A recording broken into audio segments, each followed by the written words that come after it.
How are you doing, Melanie? So far po, okay naman sa ngayon. May mga flare-ups pero still fighting pa rin po, ma'am. Di ba sabi mo nga mayroon kang lung cancer na Ay, stage opo. 4? Stage 4 po na lung cancer. Metastasize po sa sternum, sa stomach, at saka sa spinal cord. Spinal cord? Opo. Tapos nag-surgery ka ba ngayon? Nag-surgery po ako nung may 2 surgeries ako last month. Kaya rin po ako nasa rehab ngayon. Bali nagkaroon po kasi rin ako ng accident na tamaan. Natumba po ako actually. At tinamaan din yung may cancer sa spinal cord ko, kaya nilagyan nila ng braces yung spine ko at the same time.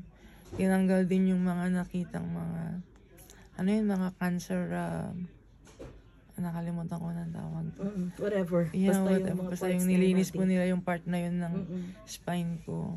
Ano yung update sa cancer mo ngayon? Aside of course na nag-metastasize ito, ano sabi ng doktor? Ang findings po talaga ng doktor sa akin is yung na talaga end of life stage na ako. And ano ba tawag doon, kung kumbaga yung sorry ma'am kasi minsan yung mind ko hindi masyadong nagaan. Yung anytime I could go, yun ang sabi nila. Kung yung iba may mga 3 months, 6 months. Ang sabi ng oncologist ko is anytime yung case ko kasi very complicated na rin. Kaya, So how are you taking things right now? sa ngayon po, 1 day at a time, and yun na lang siguro po, trying to enjoy yung every day na meron ako. And mga natitirang Alam mo, ang saya-saya natin noon, di ba? Oo nga ma'am, last time na nagkita nung salamat po sa FACC sa lahat ng tulong and sa advocacy po ninyo na tumulong sa mga taong kagaya namin. At marami pa pong mga matulungan sana ma'am. I encourage everyone po na i-support ang FACC. Kasi marami po kaming mga recipients and beneficiary na natutulungan ng organization nila, Ma'am Jocelyn. At nakikita mo naman, di ba, kahit doon sa Pilipinas. Yeah, kahit sa mga Pilipinas po and anywhere na ngayon nga mayroon pa tayo sa Afghanistan. And, ano yung gusto mong sabihin sa lahat? At ano yung mga lessons na natutunan mo ngayon? Yeah, so gusto ko rin pong sabihin sa lahat na nag-undergo ng kagaya ng situation ko na mga may sakit. Wag po tayong mawalan ng pag-asa. Always pray kagaya ng sa family ko din. Lagi din silang nagpipray in everyone. And every day is a gift. Kaya enjoy po natin bawat yung mga araw na meron tayo. And ang lesson po siguro is I don't know, love everyone. Alam mo, napapaiyak mo love everyone kasi minsan mahirap yung too late na. I know. So, kung kayang ipakita ngayon. Pero yung sa'yo, di ba, nagsimula naman yun na early? Ano po sa akin, na-detect po kasi ako stage 4 na talaga. Walang mga symptoms. Tapos yung kalat niya po kasi mabilis. Yung wala pang 1 year din yung yung kalat niya. Within a year, should I say. Tapos nag-metastasize na rin po siya. So what did you say to your husband? Yung sa husband ko is mahirap ding tanggapin yung situation namin, pero wala, lumalaban pa rin po kami hanggang sa huli. And just enjoy na lang po yung mga araw.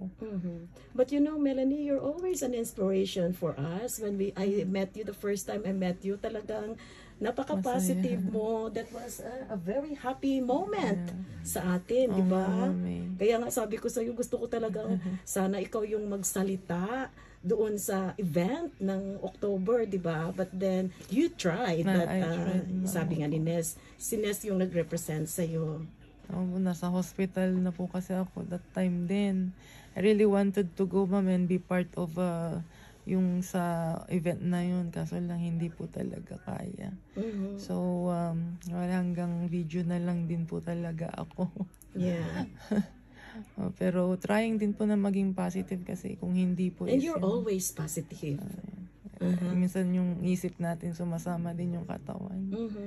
And I think that day na nagkakilala tayo, that was also the day na parang I felt like, you know, there was a reason, right? Yes. Na ang saya natin. Masaya nga po na Ma'am Josie, kaya nakakatuwa din na sila Sir Riandon, sila Ness and everyone.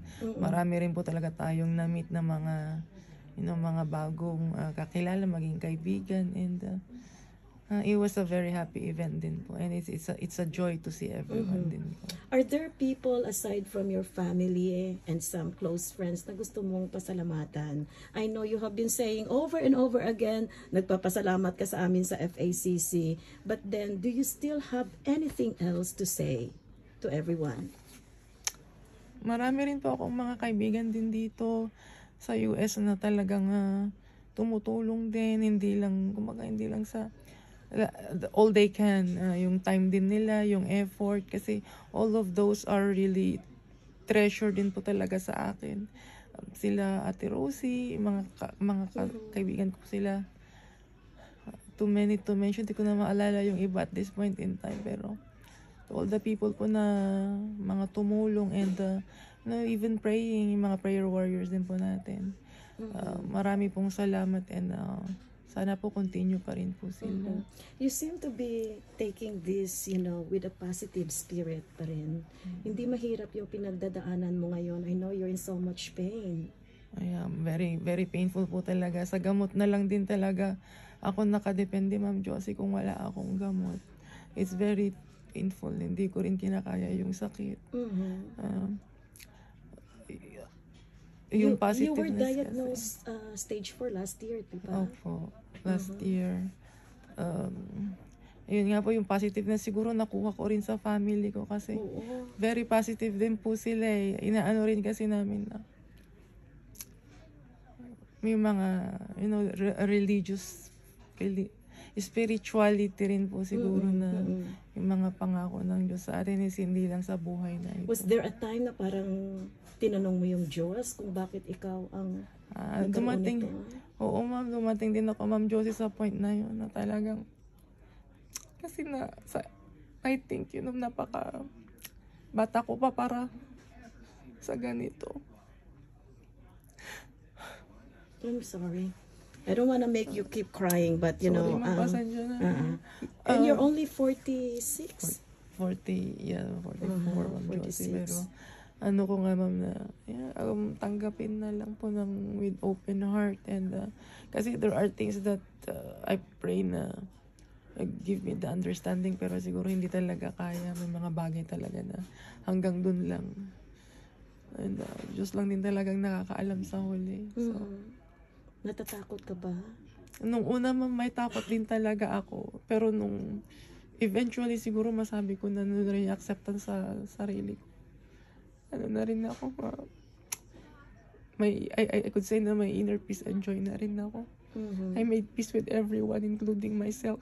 I could say na not just prepare the body, but also prepare the soul. The spiritual side. Yeah. But you should always remember we're here, huh? Yeah. We love you. I love you, Ma'am Josie, and thank you po sa Alam lahat. mo yung itong interview na to, talagang mahirap para sa akin. Thank you so much po thank you so much for everything, Ma'am Josie, na natutuwa ako na you remember me talaga. It means a lot to me. You. And yun nga, Ma'am, kasi like things like this, even yung dati treasure ko yung yung gamot ko, Ma'am, pasensya na po. Oh, okay. So anyway, we're gonna, you know, say I think this is the last part of our interview, and thank you so much for giving us your time, you know, for accommodating me.